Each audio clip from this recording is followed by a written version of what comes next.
Very good morning વાલા વિદ્યાર્થીઓ. Diploma engineering semester 6માં આપણો જે સબ્જેક્ટ છે મેન્યુફેક્ચરિંગ સિસ્ટમ, જેની અંદર આપણે ચેપ્ટર નંબર 2 ડિસ્કસ કરી રહ્યા છે.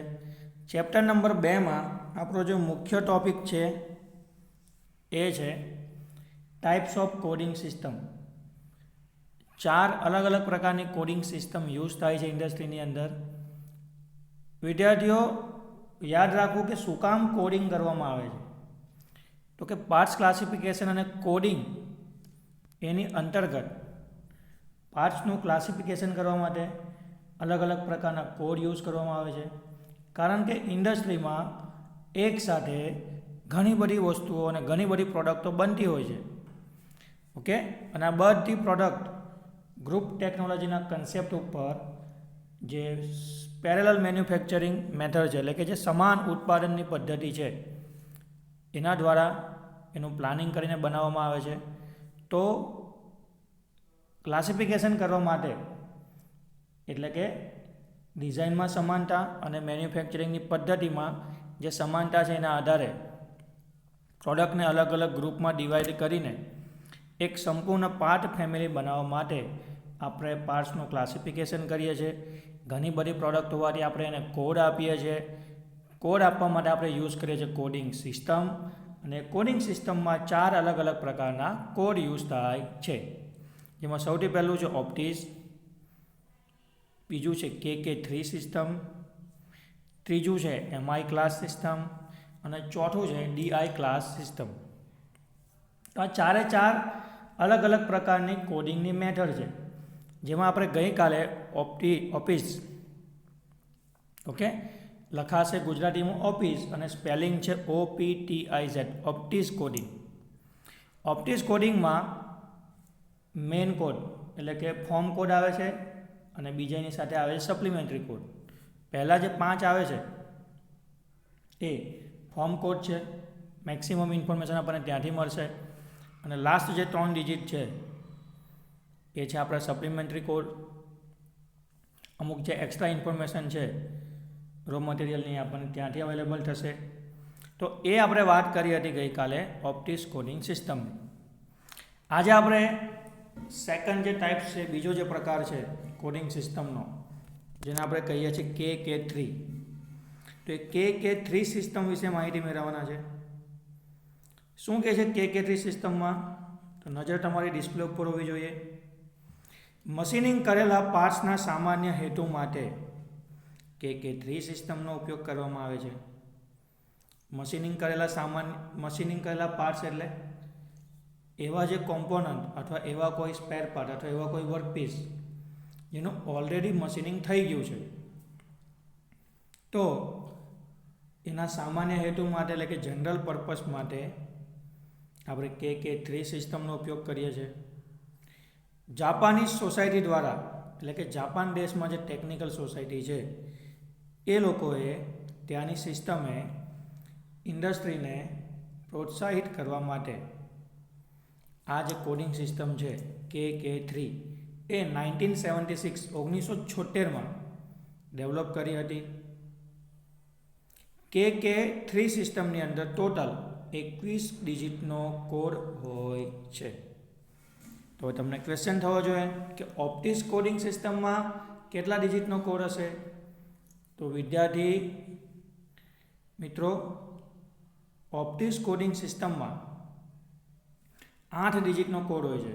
કેટલા ડિજિટનો કોડ હોય છે ઓપ્ટિસ કોડિંગ સિસ્ટમ? 8 ડિજિટનો. અને KK3માં કેટલો હોય છે? 21 ડિજિટનો. 8માંથી પહેલાં 5 હશે ઓપ્ટિસ કોડિંગ સિસ્ટમમાં, એ આપણા કયા હશે? તો કે ફોર્મ કોડ હશે. અને પાછળના 3 લાસ્ટ કોડ છે એ સપ્લિમેન્ટરી કોડ હશે. ઓકે, તો KK3ની અંદર કેટલા કોડ હોય છે? તો કે KK3ની અંદર 21 ડિજિટ હોય છે. એટલે તમે વિચારી શકો છો કે 21 ડિજિટનો કોડ હોય એટલે સૌથી મોટો કોડ કહેવાય. આપણો મોબાઈલ નંબરનો કોડ કેટલો છે ડિજિટ? તો કે 10 આંકડાનો. તમારો એનરોલમેન્ટ નંબરનો કોડ કેટલો છે? તો કે 10 આંકડાનો. ઓકે, તો આ તો 21 ડિજિટનો કોડ છે, એટલે ખરેખર બહુ મોટી સિસ્ટમ કહેવાય. અને આ જે 21 ડિજિટ છે એની અંદર તમને મેક્સિમમ માહિતી કોમ્પોનન્ટ વિશે મળી જશે. ક્લિયર છે? તો 8 કોડ વધારે માહિતી આપશે કે 21 કોડ વધારે માહિતી આપશે? તો ઓબ્વિયસલી જોઈ શકાય છે કે 8 કોડની સિસ્ટમ કરતાં 21 ડિજિટના કોડની અંદર આપણને વધુ માહિતી મળશે, એવું કહી શકાય ને? ક્લિયર છે? તો નેક્સ્ટ આપણે એ જ જોવાના છે. આપણને એક ટેબલ આપ્યું છે, એ તમે જોઈ શકો છો. ટેબલ થોડુંક ઝૂમ ઇન ઝૂમ આઉટ કરીશું. તમારી નજર હોવી જોઈએ, આ ભાગ તમારે નથી જોવાનો, અને કેન્સલ કરો, તમારે નજર આપવાની છે આટલે. તો ટેબલની અંદર તમે જોઈ શકો છો વાલા વિદ્યાર્થીઓ કે ટોટલ 21 ડિજિટનો કોડ છે, અને 21 ડિજિટની આપણને ઇન્ફોર્મેશન એટલે કે માહિતી આપી છે. તો આપણે શું કરીશું? તો કે તમે પણ મારી સાથે ક્લાસ નોટ લઈને બેસશો, વિડીયોને વચ્ચે સ્ટોપ કરીને આ જે ટેબલ છે એ બનાવશો, અને ટેબલ બનાવ્યા પછી હવે આપણે 1 બાય 1 દરેક ડિજિટ શું રિપ્રેઝન્ટ કરે છે એના વિશે માહિતી મેળવીશું. તો જો પહેલી જે કોલમ છે ને એમાં આપણને 1 2 3 4 અપ ટુ 21 ડિજિટ આપ્યા છે, અને બાજુની કોલમમાં આપણને જે આપણા કોમ્પોનન્ટ છે, જે આઇટમ્સ છે એના વિશે માહિતી આપી છે. તો સ્ટાર્ટ કરીએ.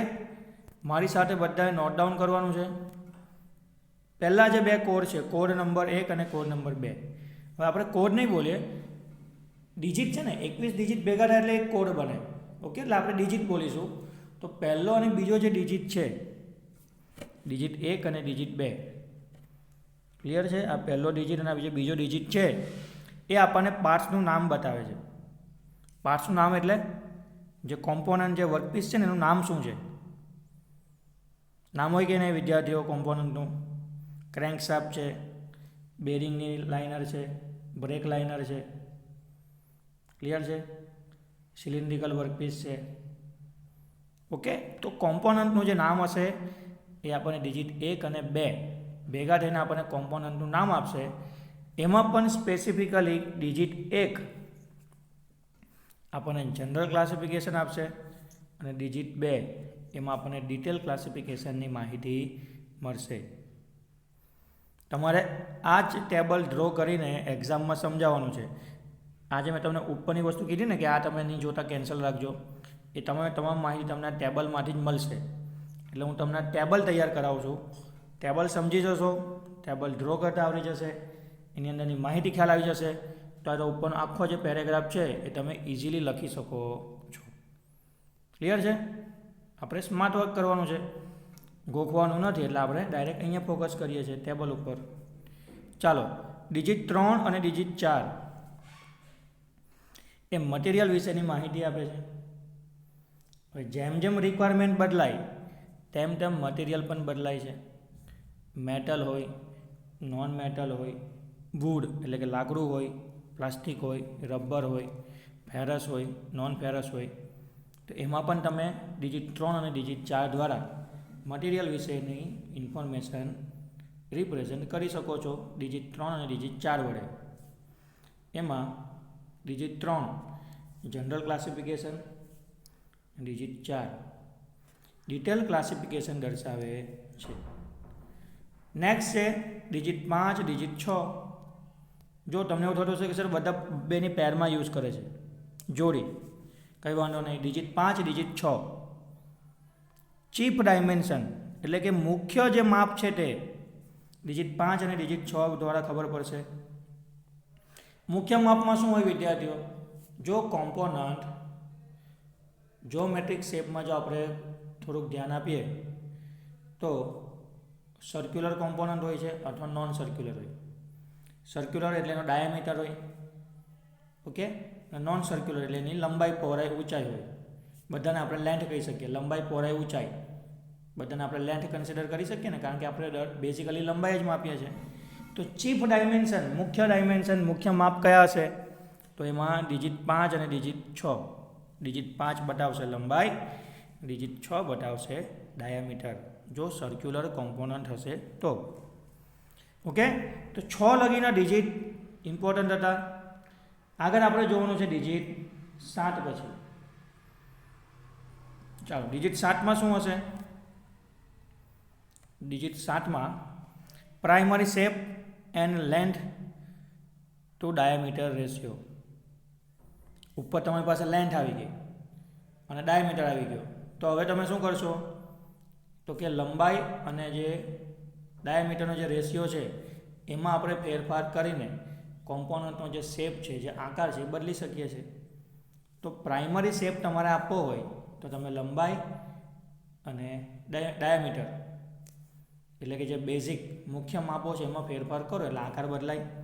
તો આકાર બદલવા માટેની જે પ્રાઇમરી પ્રોસેસ છે, જેની અંદર આપણે લંબાઈ અને ડાયામીટરનો રેશિયો કન્સિડર કરીએ છીએ, એ આવશે ડિજિટ નંબર 7માં. ઓકે, હવે તમે જો અહીંયાથી 8 થી 20 થોડુંક ધ્યાન આપવા જેવી વસ્તુ છે વિદ્યાર્થીઓ. 8 થી ચાલુ કરીને 20 સુધી શું કહે છે? Shape detail and kinds off process. Primary shape ખબર પડી ગયો તમને કે આ રીતનો બેઝિક કોમ્પોનન્ટનો બાહ્ય શેપ છે, પણ ત્યાર પછી અંદરની જે શેપની અંદર ફેરફાર કરવાની જે ડિટેલ છે એને આપણે શેપ ડિટેલ કહીએ છીએ. અને એ અલગ અલગ શેપ લાવવા માટેની જે અલગ અલગ મશીનિંગ અથવા મેન્યુફેક્ચરિંગની જે મેથડ હશે, પ્રોસેસ હશે, તો શેપ ડિટેલ અને કાઇન્ડ ઓફ પ્રોસેસ એટલે કયા પ્રકારની મેન્યુફેક્ચરિંગ પ્રોસેસ યુઝ થશે, આ બધાની જે કમ્બાઈન્ડ માહિતી છે એ ડિજિટ 8 થી લઈને 20, ડિજિટ 8 to 20 આની અંદર આપણને ખબર પડશે અથવા આપણે બતાવીશું. ઓકે, પણ 8 થી 20માં તો કે ઘણી બધી ઇન્ફોર્મેશન આવે છે. ઓકે, ઘણા બધા અલગ અલગ પ્રકારના શેપ આપણે ક્રિએટ કરીએ છીએ, એના માટે ઘણી બધી પ્રોસેસ યુઝ કરીએ છીએ. તો 13 સુધી ધ્યાન આપો. થોડુંક ડિવાઈડ કરી દઈએ આપણે. 13, 16, 17. તો 8 થી લઈને 13ની અંદર આપણને ખાલી એક્સટર્નલ સરફેસ ક્રિએટ કરવા માટેના જે કોઈ પણ મેન્યુફેક્ચરિંગની પ્રોસેસ હશે, જે કોઈ પણ મેથડ હશે, એની માહિતી આપણને મળશે ડિજિટ 8 થી લઈને 13 સુધી, ફ્રોમ 8 to 13. શેના માટે? ખાલી એક્સટર્નલ શેપ, બાહ્ય આકાર માટે. ચાલો હવે બાહ્ય આકારમાં શું શું આવે? તો ડિજિટ 8 એક્સટર્નલ સરફેસ અને આઉટર પ્રાઇમરી શેપની માહિતી આપશે. એટલે કે બહારની જે સરફેસ છે એ કેવી રાખવાની છે, અથવા તો બહારનો પ્રાઇમરી શેપ કેવો છે એ રાખવાનો છે. 9ની અંદર કોન્સેન્ટ્રિક સ્ક્રૂ થ્રેડ પાર્ટ, જો તમારે કોમ્પોનન્ટની ઉપર થ્રેડ પાડવાના હોય તો એની માહિતી આપશે, કારણ કે થ્રેડ આપણે કોમ્પોનન્ટની બહારની સાઈડ પાડીએ છીએ જો એક્સટર્નલ થ્રેડ હોય તો. કોઈક જગ્યાએ કટિંગ કરવાનું હોય, પાર્ટ્સ પાડવાના હોય તો functional cut off parts. Extra ordinary shape part, કોઈ વખત આપણે ચેમ્ફરિંગ કરવાનું હોય, ટેપર ટર્નિંગ કરવાનું હોય, ક્લિયર છે, સર્ક્યુલર ગ્રુવ પાડવાના હોય, તે બધું થોડુંક એક્સ્ટ્રા ઓર્ડિનરીમાં આવે છે. ત્યાર પછી ફોર્મિંગ હોય છે, જે આકારનો ટૂલ હોય તે જ સેમ આકાર આપણે વર્કપીસ ઉપર લાવવાનો હોય તો ડિજિટ નંબર 12. અને સિલિન્ડ્રિકલ સરફેસ ક્રિએટ કરવાની હોય, ફ્લેટ સરફેસ છે, રેક્ટેંગલ સરફેસ છે, મારી જો સિલિન્ડ્રિકલ સરફેસ લાવી હોય તે આપણે ડિજિટ નંબર 13ની અંદર માહિતી મળશે. ત્યાર પછી ડિજિટ નંબર 14 થી લઈને 16 ઇન્ટરનલ સરફેસ માટે, એટલે કે વર્કપીસની અથવા પાર્ટ્સની અંદરની તરફ તમારે જે સરફેસ ક્રિએટ કરવાની છે તે. ક્લિયર? તો જે રીતના એક્સટર્નલમાં પ્રાઇમરી સરફેસ હતી એ રીતના ઇન્ટરનલમાં પણ પ્રાઇમરી સરફેસ આવે. દેટ મીન્સ પ્રાઇમરી શેપ આવે કે અંદરનો આકાર સ્ક્વેર રાખવાનો છે, રેક્ટેંગલ રાખવાનો છે, ટ્રાયંગલ રાખવાનો છે કે સર્કલ રાખવાનું છે. ક્લિયર? કર્વ સરફેસ ક્રિએટ કરવાની છે, elliptical, parabolic, hyperbolic, okay, oval shape જો એ ક્રિએટ કરવાનો હોય જેને આપણે કર્વ સરફેસ કહીએ છીએ તો એના માટે. Internal flat surface and cylindrical surface, અંદરની તરફ. ઓકે, એટલે ઇન્ટરનલ જે સરફેસ છે એ તમારે ફ્લેટ લાવવાની હોય તો 16 નંબરના ડિજિટમાં. ત્યાર પછી 17 નંબરનો ડિજિટ શું બતાવે છે? એન્ડ સરફેસ, એટલે કે જે એકદમ લાસ્ટ કોર્નર છે ત્યાં કયો શેપ રાખવાનો હોય છે. ઘણી બધી વખત નોર્મલી આપણે ચેમ્ફરિંગ કરી દેતા હોઈએ છીએ. ક્લિયર છે. ત્યાર પછી ડિજિટ નંબર 18, 19 ને 20. ઓકે, 20 અલગ છે, ખાલી 18 અને 19 પર ધ્યાન આપજો. નોન કોન્સેન્ટ્રિક હોલ, મેં તમને કીધું ને કે હોલ પાડવાનો છે, તો હોલ નોર્મલી હોલ કેવો હોય, ડ્રિલિંગ મશીનથી પાડીએ એટલે કોન્સેન્ટ્રિક હોય, પણ ઘણી વખત આપણે ઇરેગ્યુલર શેપના હોલ પાડવાનો હોય છે, એલિપ્ટિકલ શેપના હોલ પાડવાના હોય છે. તો એના માટે રેગ્યુલર લોકેટેડ હોલ, દર વખતે આપણે રેગ્યુલરલી જે સેન્ટરને રાખીને સેન્ટરને પકડીને જે હોલ ક્રિએટ કરી છે તે ડિજિટ નંબર 18, 18ની અંદર. અને જો કોઈ સ્પેશિયલ હોલ પાડવાનો હોય, એલિપ્ટિકલ શેપ છે, સ્ક્વેર છે, ઓકે, ઓવેલ શેપ છે, તે સ્પેશિયલ હોલની અંદર આવશે ડિજિટ નંબર 19. ડિજિટ નંબર 20, 21માં શું બતાવે છે, તો કે ડિજિટ નંબર 20માં નોન કટિંગ પ્રોસેસ, એવી પ્રોસેસ કે જેમાં કટિંગ થતું નથી. કટિંગ નહીં થાય પ્રોસેસ કઈ હોય, તો કે painting, cleaning, packaging, inspection, testing, આ બધી મેન્યુફેક્ચરિંગની પ્રોસેસ જ છે, ઉત્પાદનની પ્રક્રિયાઓ છે, પણ એમાં આપણે કટિંગ કે મશીનિંગ કરતા નથી. કઈ પેકેજિંગ, પેઇન્ટિંગ, ક્લિનિંગ, ઓકે, ત્યાર પછી ઇન્સ્પેક્શન, ટેસ્ટિંગ. તો એ બધી માહિતી આવશે 20 નંબરના ડિજિટમાં. અને છેલ્લો ડિજિટ નંબર 21, જે આપણને કોમ્પોનન્ટની એક્યુરેસી વિશે માહિતી આપે છે.